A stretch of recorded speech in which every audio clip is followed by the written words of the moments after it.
One, two, three, 1, 2, 3. Is this good? Yes, Yeah. perfect. So I'm very curious about the way you mix in Bikini Moon the language of fiction and documentary. And can you talk about the concept of this idea? Yeah, I've been exploring this area where the documentary and fiction meet, where truth and storytelling meet for the last more than 10 years. Actually almost 20 years, but then I've approached it in essays that I've written, in 2 of my previous films, in a short film, but now in Bikini Moon I'm approaching it most directly in taking on the form of a documentary to tell a piece of fiction which questions the nature of truth when it is being refracted through media. What happens to truth when it's seen through a piece of media? These days we see so much recording, everything is being filmed. There are stupid pet tricks and accidents, and we film our lunch, and we film our romantic encounters, and we're okay when corporations or the government film us or other people film us, but we still know less and less about each other. And I was curious about the morality of the filmmaker, not only of the subject, but also of the filmmaker in this environment where everything can be documented. So that's how I came up with the idea of telling this story as if it's a documentary. And at the same time, having as the main character a person who herself is having a hard time distinguishing between truth and lies because of her mental state.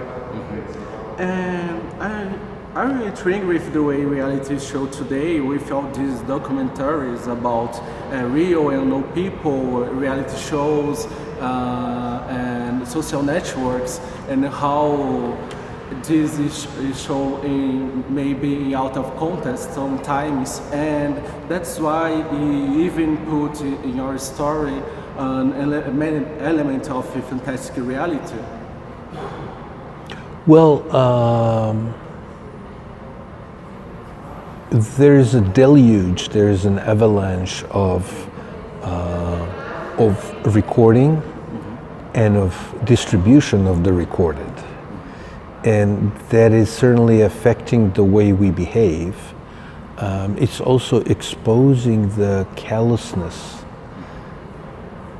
of some actions that we as humans perform. It's exposing moments of heartlessness towards the fellow human being and also towards ourselves.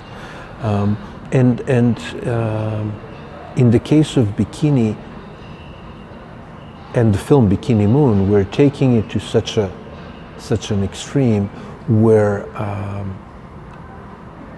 her inner world, her fantasies, and even her hallucinations are being captured on film and become part of the film we see and part of the documentary that we're watching.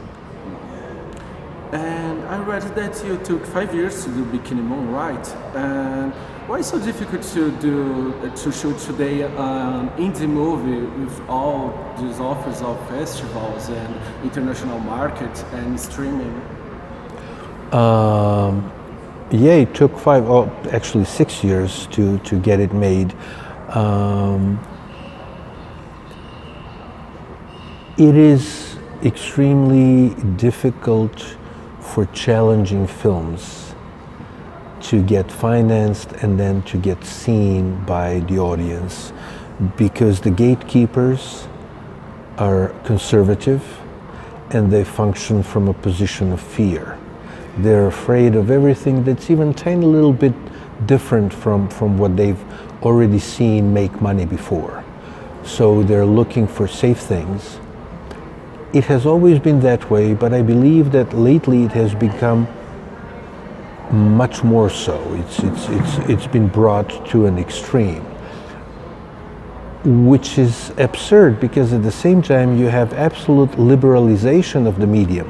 Anyone can make a film, anyone can make a good film.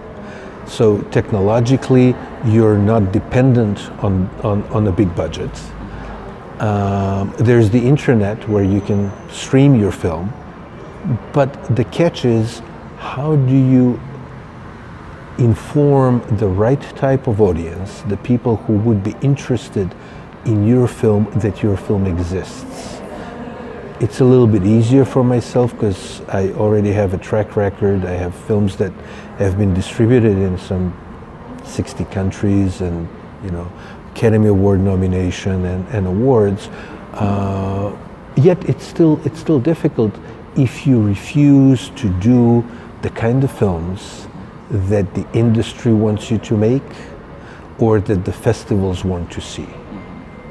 And in what stage you select Condela Rashad as Bikini, and what's the dynamic you built with her on set? Condola is an incredibly talented actress and a great person to work with, to hang out with. I had a long casting process where we saw, I don't know, more than 100 extremely talented, great actresses, most of them based in New York.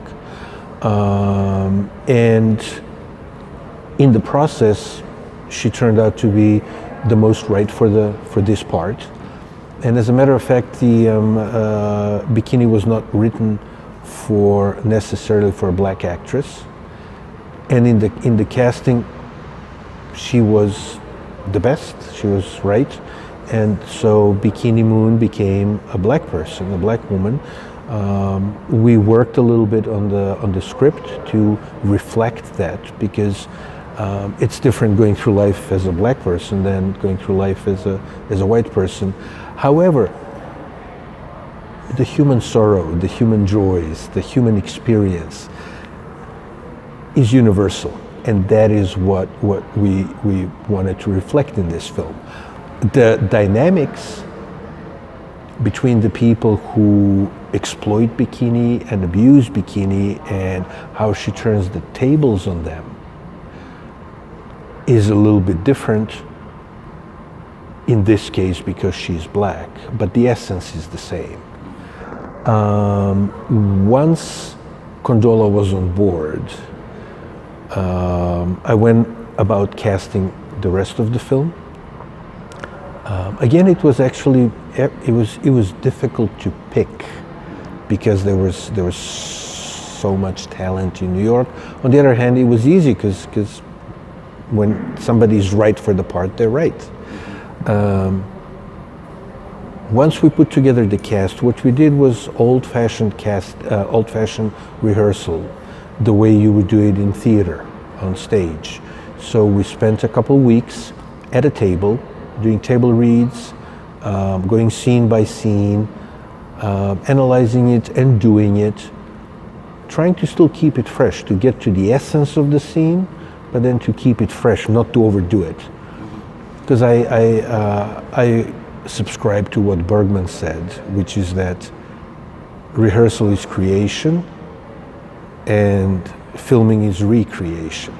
So we created the scenes, we created the performances based on the script during rehearsal. And then a month later, when we were shooting, we just executed what was already prepared. So even though the film feels very freewheeling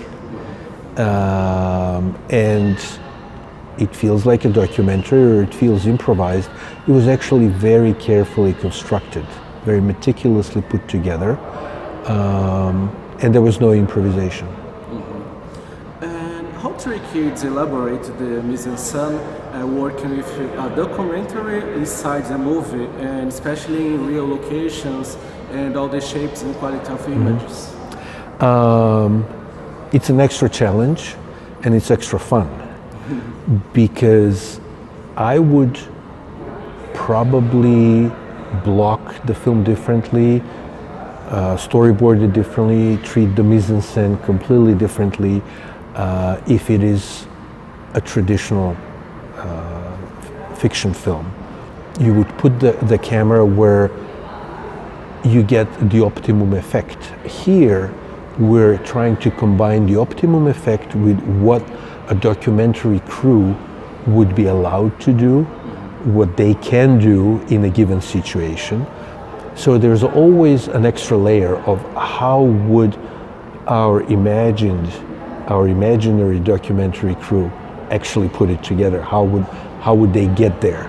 And this goes for the structure of the film. For example, sometimes there are really important moments in the story that are not captured on film on purpose, because in a documentary you can't capture everything on film. But it also goes for the scenes themselves and the shots themselves.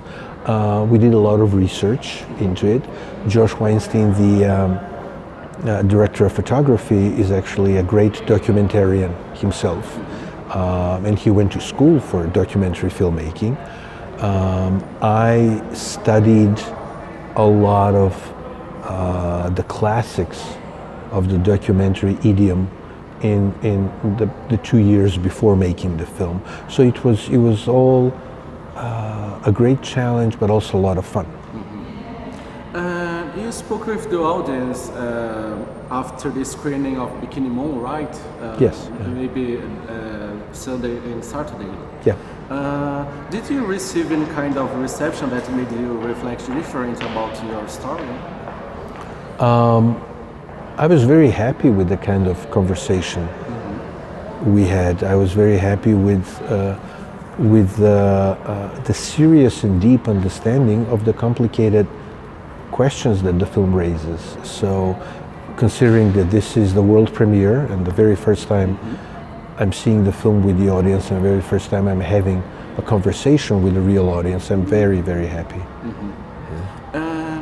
And the Brazilian audience have a connection with you, especially because before the rain. And do you have specific Brazilian movies or filmmakers that you love here? I have to admit that I don't watch many films in general, and thus, I mean, I know Brazilian filmmakers, but I don't feel like I know enough so that I can talk about it. I don't see many films. It just happens that way. Life is too short, and I would rather read a book or go to a gallery or watch a basketball game than watch a movie. It's just that way. That's okay. Thank you for the conversation. Absolutely. You're welcome.